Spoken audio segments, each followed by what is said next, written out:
The Awakening. The year was 2387, and humanity had finally learned to reach for the stars with confidence. The Terran Federation stretched across 47 systems, each one a testament to human ingenuity and determination. Mining operations, research stations, and thriving colonies dotted the galaxy like bright sparks in the endless dark. For 3 centuries, humans had been alone among the stars, and they had grown comfortable with that solitude. Captain Elena Vasquez stood on the observation deck of the TNS Endeavour, watching the rust-colored surface of Kepler 442 bits rotate slowly below. The planet was nothing special by current standards, just another rock rich in rare earth elements that kept the Federation's economy humming. But something about this particular assignment felt different. The mining reports had mentioned unusual readings, structures that didn't match any known geological formations. Elena was a veteran of deep space exploration, her weathered face telling stories of countless voyages beyond the edge of mapped space. At 52, she commanded respect throughout the Terran Deep Space Command not just for her tactical brilliance, but for her unwavering commitment to pushing humanity's boundaries ever further. She had spent her entire adult life believing that the universe was humanity's to explore and claim. That belief was about to be shattered. Down on the planet's surface, the mining crew of Platform 7 had been working double shifts for weeks. The deposits here were incredibly rich, but they were also deep, requiring excavation that pushed their equipment to its limits.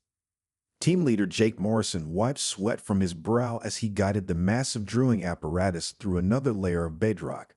The pay was good, hazard bonuses were generous, and the sooner they finished, the sooner they could all return to Earth's comfortable gravity. Jake had been mining asteroids and planets for 15 years, and he prided himself on being able to read rock formations like other people read books. But the readings he was getting from this dig site made no sense. The structures they were uncovering weren't natural. They were too geometric, too purposeful. And they were old, older than anything humans had ever discovered. The drill bit suddenly lurched downward, breaking through into what the sensors indicated was a massive hollow space. Jake shut down the equipment and called for his team to gather around the opening they had created. Powerful lights revealed the entrance to what could only be described as a vast underground chamber, its walls covered in intricate patterns that seemed to shift and flow in the artificial illumination. "Command, this is Morrison at Platform 7. Jake spoke into his communication device. "We've found something down here. Something big." Dr. Sarah Chan, the expedition's xenorchaeologist, arrived within hours. She was a brilliant woman in her 30s who had spent her career studying the few ancient ruins humanity had discovered on distant worlds. But nothing in her experience had prepared her for what lay beneath Kepler 442 bits surface. The chamber was enormous, stretching beyond the reach of their most powerful lights. The walls were covered in symbols that seemed to pulse with their own inner light, and at the center of the space stood a structure that defied easy description. It was roughly pyramidal in shape, but seemed to exist in more dimensions than the human eye could properly process. Surfaces that should have been solid appeared translucent from certain angles, and the whole structure hung with barely contained energy. Sarah had never seen anything like it, but somehow, looking at it filled her with an overwhelming sense of dread. "We need to document everything," she told her team, her voice barely steady. "This could be the archaeological find of the century." As the research team set up their equipment, none of them noticed the subtle changes beginning to occur throughout the chamber. The symbols on the walls began to pulse more rapidly, and the mysterious structure at the center grew brighter. Deep within its crystalline core, something that had slept for millennia was beginning to stir. The first sign of trouble came 3 days later. Mining operations across the planet suddenly reported equipment failures, but not random breakdowns. Every piece of technology seemed to be receiving signals from an unknown source, signals that overrode their normal programming. Excavation robots began moving in perfect synchronization, carving new patterns in the rock that matched the symbols found in the underground chamber. Captain Vasquez received the reports with growing concern. She had seen enough strange phenomena in her years of deep space exploration to know when something was beyond normal human experience. She ordered all non-essential personnel to return to the orbiting ships and prepared to investigate the situation personally. That was when the voice spoke. It didn't come through the communication systems or from any identifiable source. Instead, it seemed to originate from everywhere and nowhere at once, resonating not just in their ears but in their minds. Every human on Kepler 442 bits and in the surrounding space heard it simultaneously, speaking in perfect, unaccented English despite clearly being inhuman in origin. Primitive beings, the voice said, carrying undertones of vast intelligence and infinite condescension. You have disturbed our slumber with your crude excavations. We are the Vortak, and this galaxy has been under our dominion since before your species learned to make fire. The voice paused, and in that silence, every human present felt the weight of an alien intelligence examining them, judging them, and finding them wanting. Your civilization is young and crude, the Vortak continued. You spread across these systems like an infection, never pausing to consider that others might have prior claim. Your technology is laughably primitive, your social structures chaotic and inefficient. You are, in every measurable way, inferior. Captain Vasquez felt her anger rising. 3 centuries of human achievement, countless lives spent pushing the boundaries of knowledge and exploration, dismissed with casual cruelty. She activated her ship's communication system, broadcasting on all frequencies. This is Captain Elena Vasquez of the Terran Federation, she announced, her voice steady despite her fury. I don't know who or what you are, but these systems have been claimed and colonized by humanity through legal right of discovery and settlement. We've been alone in this galaxy for 300 years, and we've built something here that we're proud of. The response came as what could only be described as laughter, but it was the sound of cosmic forces amused by the pretensions of insects. Legal right, the Vorthak voice echoed. You claim legal right to systems that were ancient when your world was still molten rock. We withdrew from active governments of this galaxy 10,000 of your years ago, not because we abandoned it, but because we found no worthy challenges to our supremacy. We entered collective meditation, leaving behind only monitoring stations to alert us if anything interesting developed. The implications hit Alina like a physical blow. Humanity's entire expansion into space had been observed, evaluated, and dismissed as unworthy of attention. Your species shows certain crude ingenuity, the Vortak admitted with grudging acknowledgement. Your ability to adapt and survive in hostile environments is somewhat remarkable for such a primitive race. But you lack the wisdom and sophistication necessary for true galactic citizenship. Therefore, we implement the Silence Protocol. Alina felt her blood turn cold. The what? The Silence Protocol, the alien intelligence repeated. Your species will cease all expansion beyond your current borders. You will maintain your existing colonies but establish no new ones. You will conduct no further deep space exploration. You will develop no technologies that might threaten galactic stability. In return, we will permit your continued existence within your designated zone. The communication channel filled with outraged voices from human commanders throughout the system, but the Vortak continued as if they hadn't spoken. Any violation of these terms will result in the complete sterilization of your species. We have observed your military capabilities and found them to be negligible. Your weapons could not scratch our defensive systems, and your ships move like crawling insects compared to our vessels. Compliance is not a request, it is a requirement. And if we refuse? Alina asked, though she dreaded the answer. Then you will cease to exist, came the simple reply. We have eliminated 17 species that proved too aggressive or too ambitious for the stability of the galaxy. Your choice is to accept limitation or face extinction. The silence that followed was deafening. Across the human fleet, officers and crew members stared at their instruments in shock. Everything they had worked for, everything they had built, suddenly hung by the thinnest of threads. You have 72 of your hours to withdraw all personnel from this system, the Vortak announced. This world will serve as our monitoring station for your compliance with the Silence Protocol. Any human vessel that approaches within 10 light years of this position will be destroyed without warning. Alina closed her eyes, feeling the weight of her species' future pressing down on her shoulders. Around her, the bridge crew waited for orders, their faces reflecting the same mixture of fear and fury that she felt burning in her chest. "All ships," she finally announced, her voice carrying across the fleet communications network. "Begin evacuation procedures. We're pulling back to the Kepler 442 jump point." But even as she gave the order, Elena was thinking, the Vorthack might have superior technology and overwhelming power, but they had made one crucial mistake. They had told humanity exactly what the limitations were, and in Elena's experience, humans had never met a limitation they didn't eventually find a way to overcome. As the human fleet began its withdrawal from Kepler 442 bits, deep in the hidden chambers beneath the planet's surface, the ancient Vorthack consciousness settled back into its collective meditation. To them, the matter was resolved. Another primitive species had been properly contained, the galaxy's stability maintained. They failed to understand that they had just made contact with the most dangerous species in the galaxy, one that had never learned to accept defeat, and one that would view the Silence Protocol not as a limitation, but as a challenge. The age of human expansion was over. The age of human rebellion was about to begin. The Defiance. 6 months had passed since the Vorthack had imposed their Silence Protocol on humanity, and the galaxy felt smaller than it ever had before. The invisible barriers that now surrounded human space pressed against every soul who had ever dreamed of touching the stars. Trade routes that had once bustled with commercial traffic now ended at arbitrary points in space. Research expeditions that had pushed the boundaries of human knowledge were grounded permanently. The spirit of exploration that had driven humanity to the stars was being slowly strangled.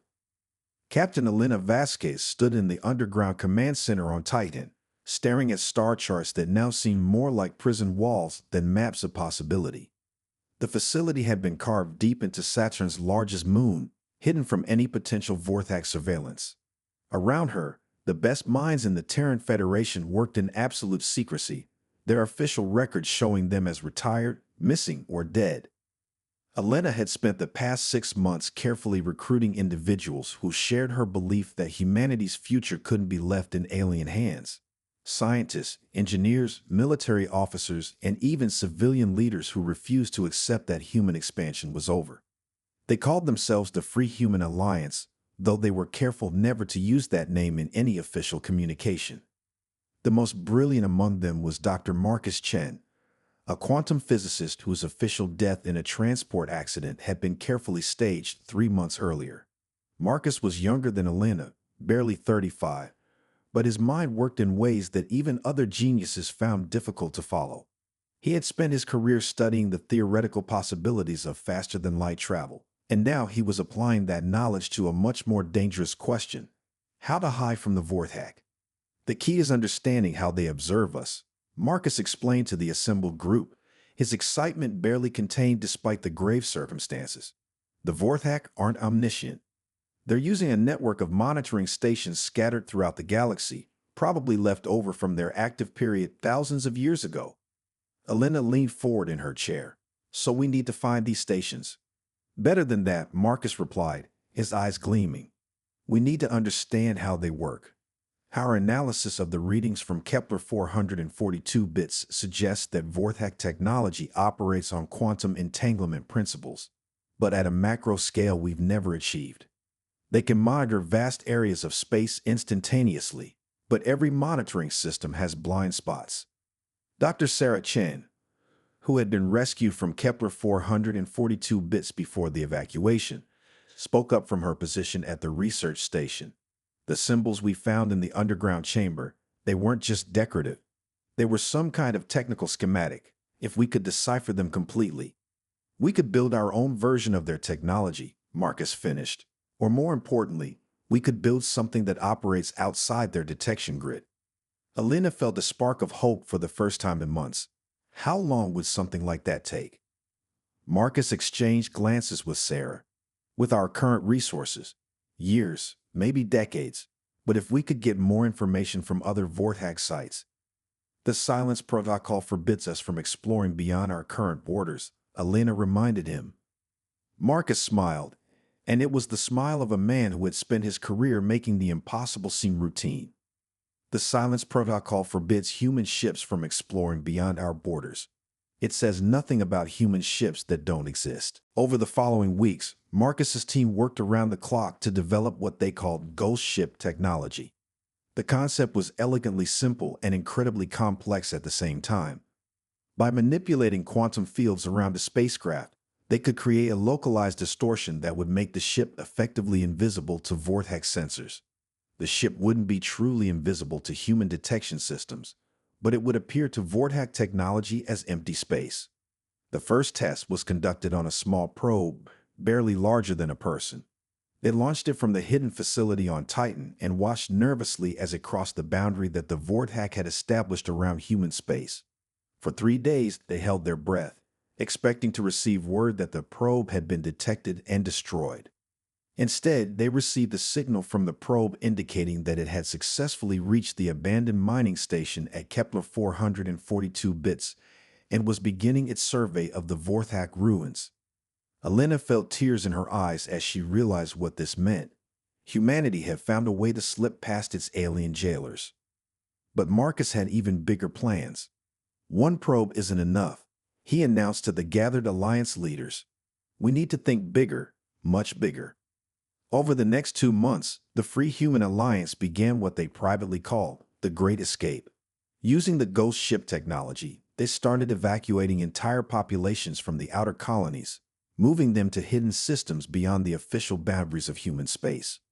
To the vortex monitoring stations, it would appear that humans were simply abandoning these worlds voluntarily, scaling back their presence in accordance with the Silence Protocol.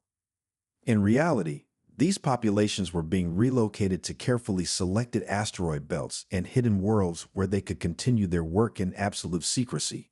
Mining operations, research facilities, and even manufacturing centers were established in these shadow systems, all invisible to vortex detection. Elena personally oversaw the evacuation of New Geneva, one of humanity's most successful agricultural colonies. As the last transport ships disappeared into the void, hidden from vortex sensors by Marcus's quantum field generators, she felt a mixture of sadness and determination. They were abandoning the world they had built, but they were doing it on their own terms. The colonists weren't just hiding, they were preparing. Every hidden facility was designed to serve the Alliance's ultimate goal, developing the weapons and technology necessary to eventually challenge vortex supremacy. If humanity was going to be forced into a box, they would spend their time in that box building the tools needed to break free. Dr. Sarah Chen made the breakthrough that changed everything. Working with data transmitted from the probe at Kepler 442 bits, she finally deciphered the complete meaning of the vortex symbols they had discovered. What she found sent shockwaves through the Alliance leadership. They're not as powerful as they want us to believe, Sarah announced during an emergency meeting in the Titan facility. The vortex achieved their incredible efficiency through collective consciousness, sharing thoughts and processing power across their entire species. But that's also their greatest weakness. Elena leaned forward. Explain. Individual creativity is almost impossible in a collective mind, Sarah continued. Everything they do is based on established patterns and protocols developed over thousands of years. They're incredibly good at executing known solutions to known problems, but they're terrible at adapting to completely new situations. Marcus caught on immediately. So if we could present them with a problem they've never encountered before, they'd be paralyzed, Sarah finished, at least temporarily, long enough for us to act. Elena felt the pieces of a plan beginning to form in her mind. What kind of problem would be completely new to them? Chaos, Marcus said simply. Pure, unpredictable, human chaos. Over the following weeks, the Alliance began developing what they called the Chaos Protocol. Instead of trying to match vortex technology with superior human technology, they would attack the fundamental assumptions upon which vortex civilization was built. They would introduce elements of pure randomness and unpredictability into every encounter, making it impossible for the collective consciousness to develop effective responses. The first test came when a vortex patrol detected what appeared to be a human vessel violating the Silence Protocol. The ship was real, piloted by Alliance volunteers who knew they were probably flying to their deaths.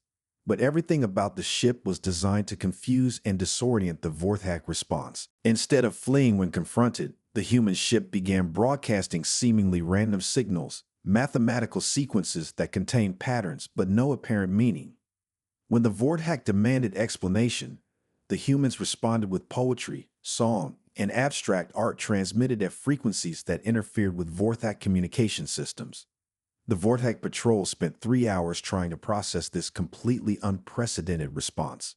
In that time, 12 ghost ships slipped past their position and established new hidden bases in systems the Vortak had considered securely monitored. Alina watched the operation from the command center, her heart pounding as she realized they had successfully confused beings who had dominated the galaxy for millennia. The volunteers on the test ship had been captured, but their sacrifice had proven that the Alliance strategy could work. "They're going to escalate," Marcus warned her after the operation. "The Vortak don't understand what just happened, but they'll know that was intentional." Alina nodded grimly. "Then we better be ready." The Vortak response came 2 weeks later. A massive fleet, larger than anything humanity had ever constructed, appeared at the edge of human space. The ships were beautiful and terrible, their hulls seeming to be made of crystallized starlight that bent and twisted space around them. The lead vessel was the size of a small moon, its presence warping local gravity fields and causing the stars themselves to flicker. The voice that emerged from the fleet was different from the one they had heard 6 months earlier. This one carried undertones of anger and confusion, emotions that the Vortak collective consciousness had rarely experienced. "Humans," the voice declared, "you have violated the silence protocol. Your recent actions demonstrate a level of cunning and unpredictability that we did not account for in our initial assessment. This ends now." Alina activated the emergency broadcast system, sending her message to every human facility, both official and hidden, throughout the galaxy. "Citizens of the Terran Federation and members of the Free Human Alliance," she announced, her voice steady despite the magnitude of the moment. "The time has come to show the galaxy what humanity truly means. We have never been a species that accepts limitations imposed by others. We have never been a species that bows to superior force without a fight. Today, we prove that human determination is stronger than alien technology." Around the galaxy, hidden Alliance facilities began implementing the next phase of their plan. Ghost ships emerged from concealment in 100 different systems, each one carrying the seeds of chaos that would soon spread throughout the Vortak monitoring network.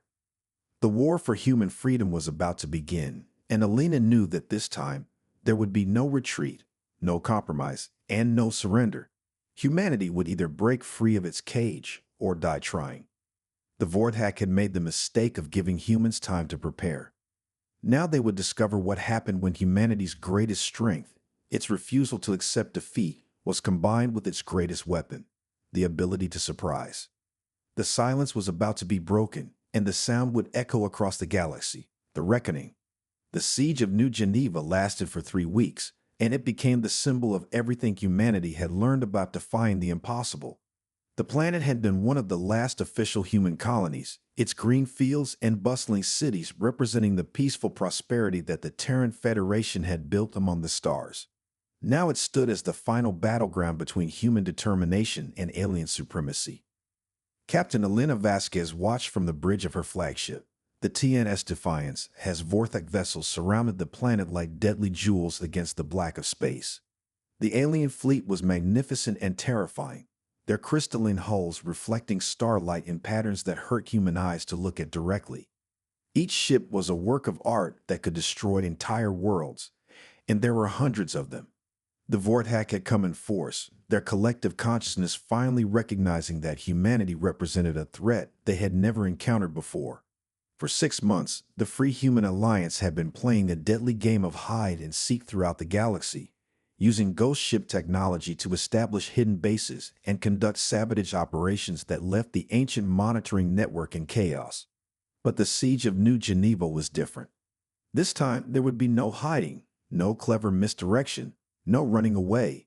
Alina had made sure of that by positioning the last remnants of the official Terran fleet between the Vortak Armada and the planet.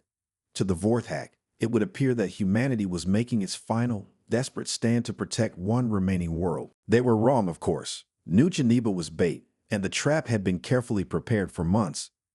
Dr. Marcus Chen stood at the science station, his fingers dancing across control surfaces as he monitored the quantum field generators hidden throughout the system. At 35, he had become the most wanted human in the galaxy, his theoretical work on faster-than-light physics having evolved into practical applications that were driving the Vorthak collective consciousness to the edge of madness. "All systems are ready," Marcus reported, his voice calm despite the magnitude of what they were about to attempt. "The Phoenix Protocol is prepared for activation on your command." Elena nodded, feeling the weight of her species' future resting on the decision she was about to make. The Phoenix Protocol was humanity's ultimate gamble, born from 6 months of desperate research and careful preparation. If it worked, the Vorthak would discover that they had vastly underestimated the species they had tried to contain. If it failed, humanity would be wiped from the galaxy within hours. The Vorthak ultimatum came as expected, delivered in the same condescending tone that had characterized all their communications with humanity. "Humans," the collective voice announced, seeming to emerge from the fabric of space itself, "your rebellion ends here. You have demonstrated a capacity for chaos and unpredictability that threatens galactic stability. Your species will be sterilized, and these worlds will be cleansed of your presence. You have 1 hour to surrender unconditionally." Elena activated the fleet-wide communication system, her voice carrying to every human ship in the system and to the hidden Alliance facilities scattered throughout the galaxy. "This is Captain Elena Vasquez," she announced. "For 8 months, we have shown the Vorthak that humanity cannot be caged. Today, we show them that humanity cannot be broken. All ships, all stations, all free humans everywhere. Phoenix Protocol is now active." Throughout the New Geneva system, events began unfolding that would have seemed impossible just months earlier. The ghost ships that had been hiding in the system's asteroid belts suddenly became visible, their quantum cloaking fields dropping to reveal a fleet larger than anything humanity had ever assembled. But these weren't normal warships. Each vessel had been modified according to Dr. Chen's radical theories, their hulls inscribed with human art, poetry, and mathematical equations that represented the chaotic beauty of human creativity. The first phase of the Phoenix Protocol was pure psychological warfare. As the human fleet advanced toward the Vorthak Armada, each ship began broadcasting on every frequency simultaneously. Music, literature, scientific theories, philosophical debates, children's laughter, and the sounds of human cities all flooded the communication spectrum at once. To human ears, it was cacophonous, but somehow beautiful. To the Vorthak collective consciousness, it was incomprehensible noise that interfered with their ability to coordinate their response. Dr. Sarah Chen, monitoring the operation from her position aboard the Defiance, watched her instruments with growing excitement. "It's working," she announced. "The Vorthak response time is increasing exponentially. They're having trouble processing the randomness." But the real breakthrough came when the human ships engaged the Vorthak fleet directly. Instead of following conventional space combat doctrine, the human commanders had been instructed to fight like humans, chaotically, unpredictably, and with complete disregard for established tactical wisdom. Human ships performed maneuvers that made no strategic sense, attacked targets that offered no tactical advantage, and retreated from positions they could have held. Some vessels ran Vorthak ships directly, their crews sacrificing themselves not for strategic gain, but simply to introduce more chaos into the battle. Others broadcast surrender messages while simultaneously launching torpedo attacks. The Vorthak collective consciousness, which had dominated galactic warfare for millennia through perfect coordination and logical tactical responses, found itself paralyzed by opponents who seemed to have no logic at all. Elena watched as the tide of battle slowly began to turn. Human ships were being destroyed, and brave crews were dying, but for every human vessel lost, the Vorthak were losing 2 or 3 of their own. More importantly, the alien fleet was beginning to show signs of coordination breakdown as their collective consciousness struggled to process the constant stream of chaotic input. "Phase 2, Elena announced. "Dr. Chen, initiate the Chaos Virus." Marcus had spent months developing what he called the Chaos Virus, a quantum program designed to exploit the fundamental weakness in Vorthak collective consciousness. Using captured Vorthak technology and Sarah's translation of their ancient symbols, he had created a data pattern that would spread through their quantum communication network like a biological virus, introducing random elements into every calculation and decision. The virus was delivered through specially modified torpedoes that didn't explode on impact, but instead interfaced directly with Vorthak ship systems. Within minutes of the first successful delivery, the effects became visible to human sensors. Vorthak ships began firing on their own allies. Formation patterns that had been perfect for thousands of years suddenly dissolved into chaos. Some vessels began accelerating randomly through space, their crews apparently unable to control their own navigation systems. "My God," Sarah whispered, watching her readings in amazement. "The virus is spreading through their entire network. It's not just affecting the ships here, it's reaching their monitoring stations throughout the galaxy." Alina felt a fierce satisfaction as she realized what this meant. For the first time in millennia, the Vorthak were experiencing something they had never had to deal with: complete loss of control. The final phase of the Phoenix Protocol was the most dangerous. As the Vorthak fleet fell into increasing disarray, Alina ordered the human ships to begin their ultimate mission: the capture of Vorthak vessels and technology. Instead of destroying the alien ships, human boarding parties began fighting their way aboard, not to kill the crews but to interface directly with the collective consciousness itself. The boarding actions were brutal and chaotic. Vorthak warriors were formidable opponents, their technology far superior to anything humanity possessed.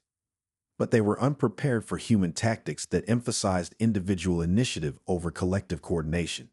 Human boarding parties split up, acted independently, and made decisions that no logical analysis could predict. Alina led one of the boarding parties personally, fighting her way through the corridors of a Vorthak command ship toward the central consciousness interface. The alien vessel was beautiful and alien, its walls seeming to be made of living crystal that pulsed with inner light. But it was also a trap, designed by a collective intelligence that thought in terms of perfect efficiency and logical responses. Alina and her team navigated the ship like humans, by breaking the rules, ignoring the obvious paths, and forcing their way through barriers that weren't supposed to be crossed. When they reached the central chamber, Alina found herself standing before something that had never been seen by human eyes. The Vorthak Prime Consciousness was not an individual being, but a quantum construct that existed partially in normal space and partially in dimensions human science barely understood. It spoke without words, communicating directly with the minds of those who approached it. Impossible, the consciousness projected, its mental voice carrying undertones of confusion and something that might have been fear. "Your species should not exist. Chaos cannot triumph over order. Random elements cannot overcome perfect coordination." Alina smiled grimly as she attached Marcus's final virus package to the consciousness interface. "That's where you're wrong," she replied. "Chaos isn't the opposite of order. It's the source of all creativity, all growth, all evolution. You've been so focused on perfection that you forgot how to adapt." The virus uploaded into the Prime Consciousness was different from the others. This one didn't just introduce random elements into Vorthak calculations. It introduced the concept of individual thought, of personal creativity, of the right to disagree with the collective will. The effect was immediate and catastrophic for the Vorthak collective. Throughout the galaxy, monitoring stations began shutting down as individual Vorthak minds started questioning the wisdom of their leaders for the first time in millennia. The unified voice that had spoken with such authority began fracturing into thousands of individual voices, each expressing different opinions and desires. Alina and her team barely escaped the command ship before it began tearing itself apart from internal conflicts between crew members who were suddenly thinking as individuals rather than as components of a collective whole. The battle for New Geneva ended not with a climactic explosion, but with something far more dramatic: the sound of Vorthak ships requesting permission to negotiate a ceasefire. Individual Vorthak commanders, thinking for themselves for the first time in their lives, were beginning to question whether the war was worth continuing. 3 days later, Alina found herself in the same underground chamber on Kepler 442 bits where humanity had first encountered the Vorthak voice. But this time she wasn't alone. Beside her stood representatives from 12 different Vorthak factions, each one now thinking and speaking independently.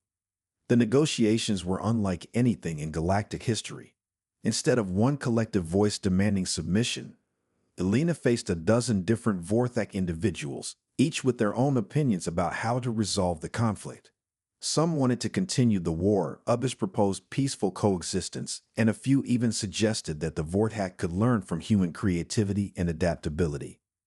The final agreement took weeks to negotiate, but the result was everything the Free Human Alliance had hoped for. The Silence Protocol was officially abolished.